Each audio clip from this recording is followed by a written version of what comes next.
Hi guys, welcome to my YouTube channel. My name is Shamian, your source of joy, a beauty, ooh, a queen, all of the above. If you're new, please grab a chair, sit comfortably and binge watch all my videos. You can start here, you can start elsewhere. But I appreciate you joining us. And to the oldies, the stale ones, thank you for coming back. Thank you for watching. Like this video before we get going, because I know you guys are watching because you saw the titles of the video. You guys want this content. You guys want to see what the girl has to say. So I'm going to tell you exactly what this huge topic is about. Should I insert something here? Now that we have that out the way, today, as you have seen from the title, I'm going to be talking about female friendships, how to be a girl's girl, because we've been scammed, bamboozled, hoodwinked, cheated by the system into thinking there's something that's completely horrible and unachievable about female friendships. And I am a success story. I have lots of girlfriends. You probably see them in the comment section pretending I'm such a hero, I'm so awesome, but I do have female friends. I am friends with women. And this is something that people try to make seem as if it's so unachievable, or that women are such horrid people, because apparently this is how you know it's a scam. Apparently men are the better friends. And I'm not saying you can't be friends with men. I'm just saying you're scammed. If anybody wants to tell you, listen, all women know that you're lucky if you find a guy friend, or even a guy who's to be your boyfriend, who caters for you and loves you. Like, you have to appreciate them for every small thing, because everybody knows it's a lie. But somehow, someone here, witchcraft, wants to make us or convince us that those guys make better friends, that the bottom barrel is actually where these good friendships are. I will not be cheated that way, so we're having that conversation now. God. I'm going to tell you guys something revolutionary, something so different, something so shocking that you might fall out your chair. Women actually make great friends, and unlike what most people want to tell you guys, women are actually friends. We actually have so many platforms for us to talk, support each other, and be good to each other. But somehow, propagandists, they want to come here and make it seem like it's impossible. And of course, there's systemic barriers to women being friends, and there's a reason why someone is pushing forward this idea that women are actually not friends. Women don't support each other. Listen, show me the number of men who supported your business or your hustle. Who's tagging you in pictures? There's probably one guy, and the guy who's tagging you is probably the only guy tagging me as well. So minus that one guy, who else is there for you? Women. We're constantly there propping each other up. All our successes linked to each other in one way, one form or another. And I'm going to just delve deeper into the reasons why sometimes these friendships fail, or why we're discouraged from pursuing relationships with women. So first things first, who actually benefits from telling us that we're not friends? The patriarchy. If you give as much attention to your female friendships, of course you're going to know when you're being scammed. You're going to know not to pursue relationships only in one form. As we know, human beings are social beings. So once we are denied friendship and belonging in our families, our biological families, and in friendships, we are stuck with only one option, and that is to choose marriage. And that's why we have a problem where so many women are caught up trying to preserve marriages with people who actually harm them, simply because that is the only source of fulfillment they get. It is okay to be a social being, to crave belonging, to crave attention, care in the form of other human beings. So by criminalizing or ridiculing and diminishing other relationships that women have, and then making it seem as if there's something profound about only having one relationship, which is through a husband, then we kind of rob women and we lower the amount of access they have to the outside world. That way, women cannot organize themselves against their common enemy, which is the system of patriarchy, and thereby find freedom. When you're a little girl, you're already being trained to be somebody's wife, which means you're also not born with the tools to be friends with other people. Whereas guys are obviously more tuned or more equipped with the tools to be friends with each other or to just have fun. They're encouraged to go outside and play. You can't be up in trees. You can't be doing things you know, expose what's under your skirt. You always have to be prim and proper. Always auditioning for male gaze. You want to be a good girl. You're not going to be in spaces that could lower your chances of finding your one source of fulfillment. We alienate women in our society as a practice. It is by design. It is not a mistake that female friendships have such bad PR.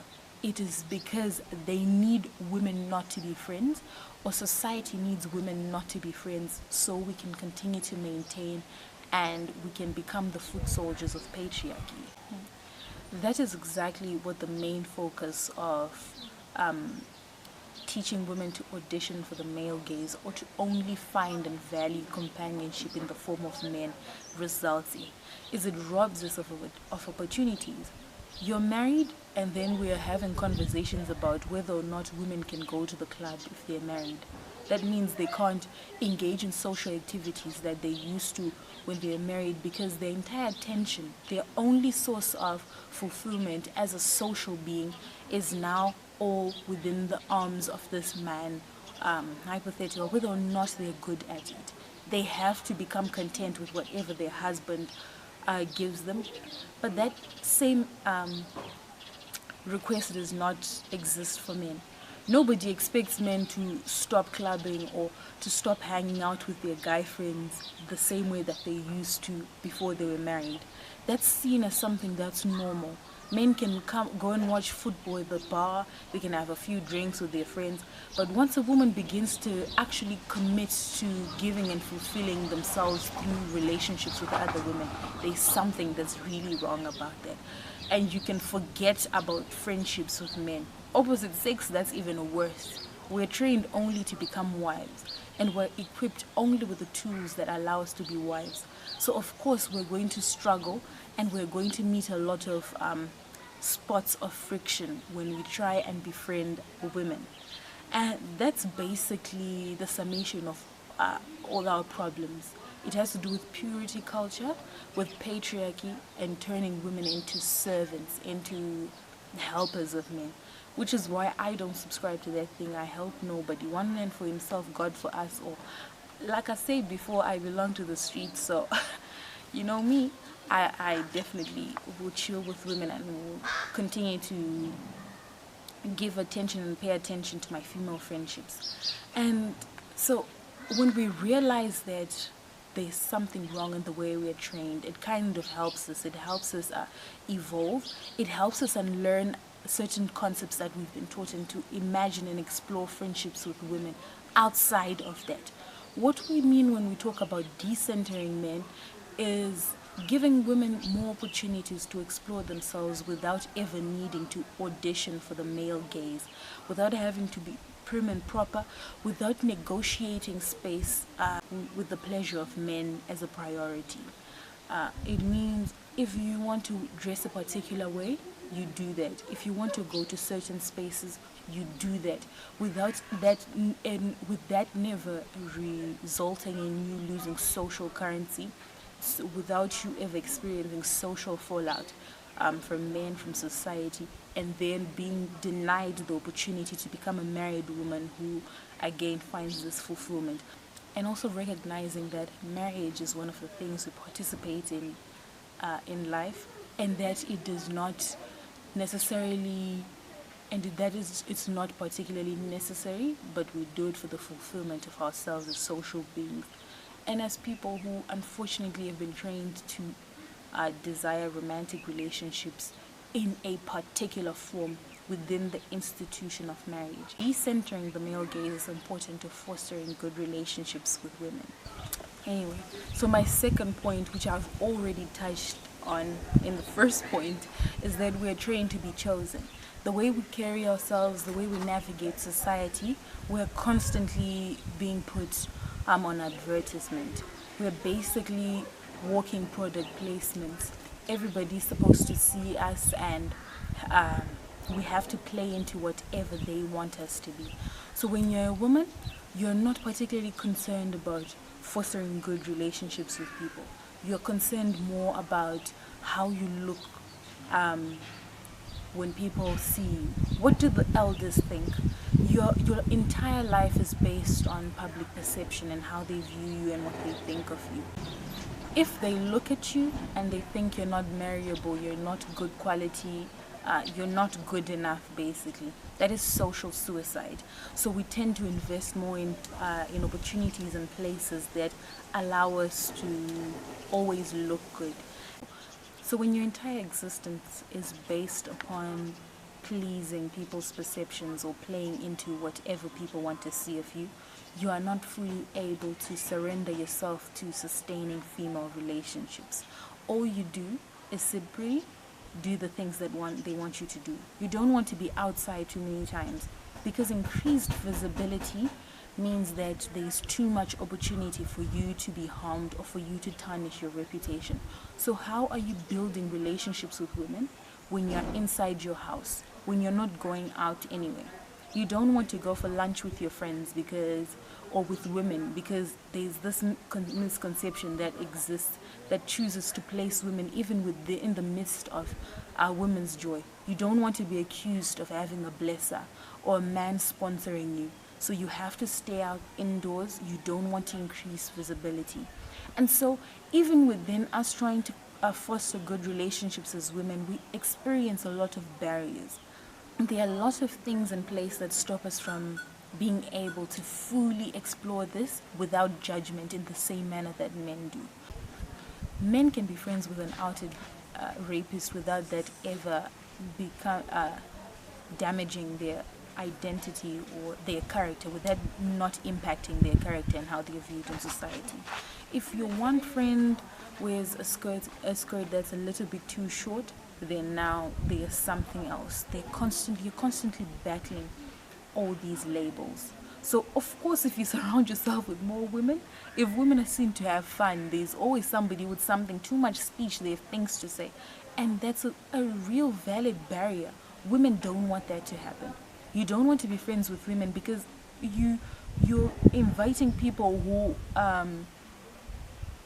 steal your man. This is something that they do, where they absolve men of all decision-making power, and women seem to be these Jezebels who come and who ruin things, who steal men as if men are not willing participants, who treat women just the way that they want because society allows them to.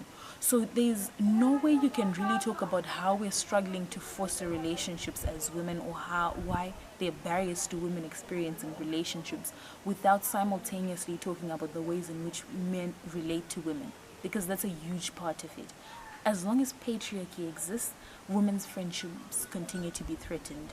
Society makes it difficult for them to exist, or they continue to speak negatively about the relationships that women then are able or successfully foster. My third point is on the isolation of women. Women don't belong to their biological families, but when they go to their families by marriage, they become vatorwa, or they don't belong. They're always alienated wherever they go. And so society creates the perfect conditions for women's abuse, because alienation or isolation is a key ingredient in abuse culture. Patriarchy is an abusive system, so of course its victims remain isolated and alienated. If you have no family and you are taught not to really foster your family from the time you're 4 years old, everybody's telling you, if you don't do this right, you will embarrass this family. What about the people that you're going to live with? When you go to your husband's family, how are they going to think about you waking up at 5:30? Because you should have been up at 2 a.m. like an owl, I don't know. But those things impact the manner in which women form relationships. When there's no permanence to the relationships that we're given in our lives, and our only source of stability is through marriage, it means we're not completely available to give the time and attention, the love and care that relationships need. So in order to be a girl's girl, you have to unlearn this miseducation that teaches you that you have no belonging, that all relationships are not permanent, save for this one relationship that you will have with your husband. Because not all women want husbands in the first place, and that's not sensible. You don't need one person to fulfill all your desires. Even as a married person, it's very much okay and advisable for you to have other friendships. You can be friends, or you can have 20 friends. Your entire world should not begin and end wherever you are. So when we have a situation where a particular subset of our society is not allowed to foster a relationship, or is demonized for creating these relationships in the first place, that means our society is malfunctioning. That means there's something wrong with our society's way of thinking, because people should not be excluded. And I think the very purpose of this discourse is distraction.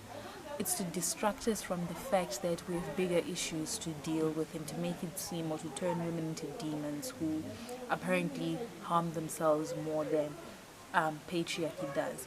So by making the victim their own enemy, we tend to stay clear, we tend to divert more attention and more energy to dispelling this mistruth, rather than fight and use our energy towards organizing ourselves and fighting the common enemy.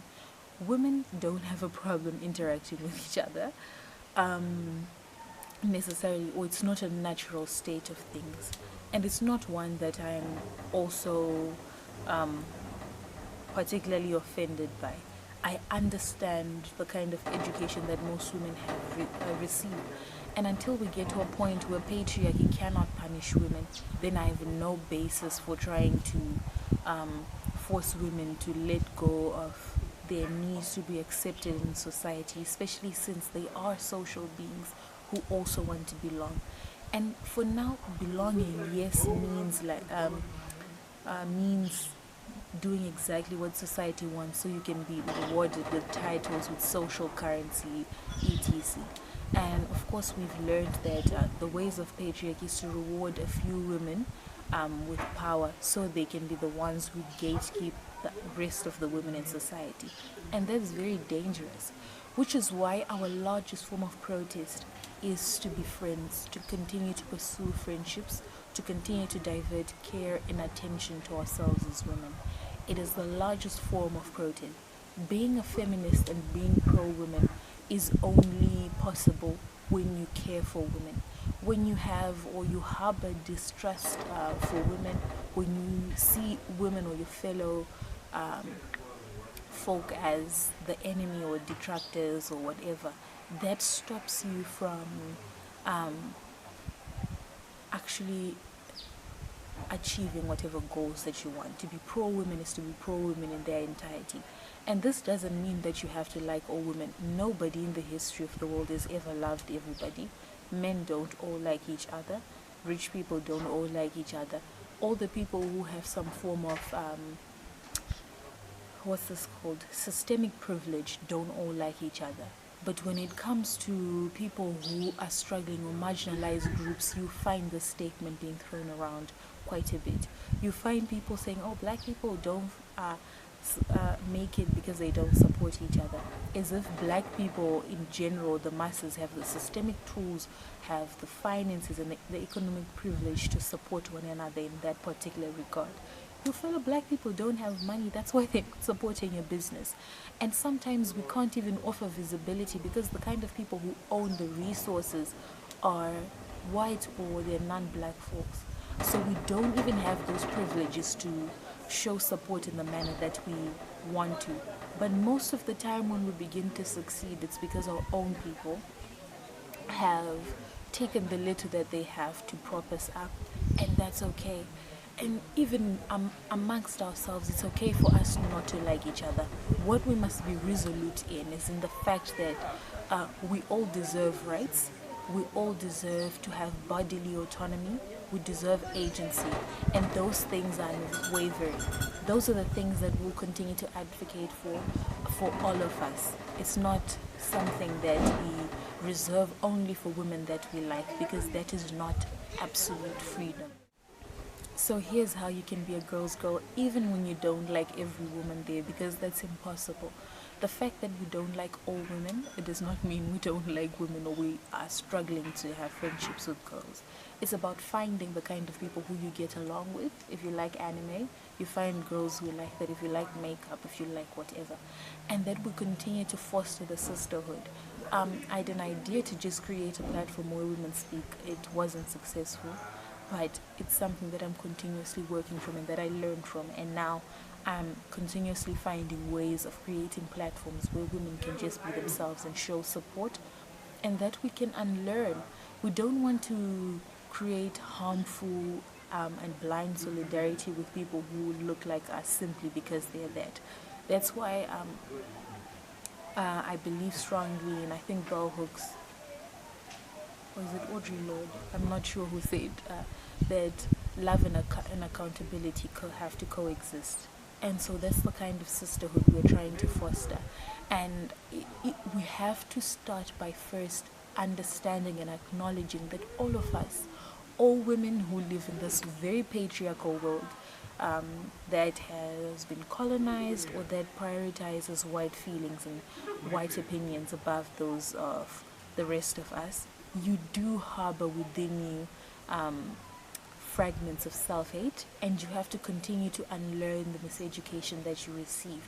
You have to find ways of fostering relationships with women, and you have to understand that there's not really a big difference in the way you navigate romantic relationships and friendships, platonic relationships. You're going to have to devote your time to those relationships, and that's okay. You're going to make mistakes, and you're going to have to forgive somebody in those relationships.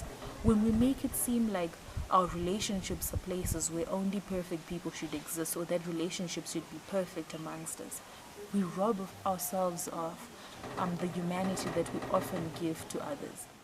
Understanding and pursuing our relationships, or being a girl's girl, needs us to do a lot of unlearning, and it needs us to be in a position where we recognize women's humanity. We need to recognize and be appreciative of the things that other women do for us. We're also trained not to recognize labor that women give us, whether or not that is physical, emotional, or mental labor. When a woman cares for you by giving you whatever resources she has, you're not wired to recognize women's labor. When women are supporting you, that labor is very much invisible to you. But but if the same thing is done for you by a man who you've been taught to revere, whose efforts you're taught to be greater than those that women give you, and also because everybody expects the default position of women to be caregiving, especially when you're a black woman. Everybody expects care from you. You haven't done anything particularly amazing when you care for other people, because that is the default. Hence why when a woman is probably an evil woman, or she does something terrible to you, you amplify that because she's existing outside of what you said for her and what you expected her to be. And we have to continuously unlearn those things and stop functioning within the bounds of patriarchy. That means we're going to be more appreciative. We're going to recognize the labor and the things that women do for us. We're going to start to say thank you. We're going to show up in ways that are very beautiful and that are very large for fellow women. And we're going to be okay with that. We will make mistakes, because this is something that is always going to be revolutionary, because society hasn't created space for us to be friends. But we're going to excel at it because love and accountability coexist for us. It's okay for us to take a break to process the criticisms that we get within our friendship, so we can be better, so we don't have blind following, and so that the sisterhood can actually grow. And that's what I think is very important and very crucial to this whole thing. This video is extremely long, but it's a topic that obviously I'm very connected to and I hope to continue to discuss. I hope you guys engage with this topic, or that you continue to watch this as often as you can, and that we can start a conversation. Send this video to as many women as you'd like, so we can have these conversations even in our own spaces. And if you have corrections and you're a woman, please comment down below. Comment your own additions to this problem, or comment down below whatever you think I've left out, and the places that we need to improve ourselves and the ways we can unlearn. What are some of the ways that you've unlearned? And maybe we can start a thing where we continue to amplify our relationships with women, and this can be a really long, fulfilling conversation. That's all for this week. I'm really excited for Women's Month, and I'm glad that this is the topic that I'm starting on, because it's very important to me, and I think it's important that we continue to have more conversations centered around our womanhood, and then that we begin to include or just amplify and expand our boundaries when it comes to other bones of contention in society for marginalized people and more. Bye guys.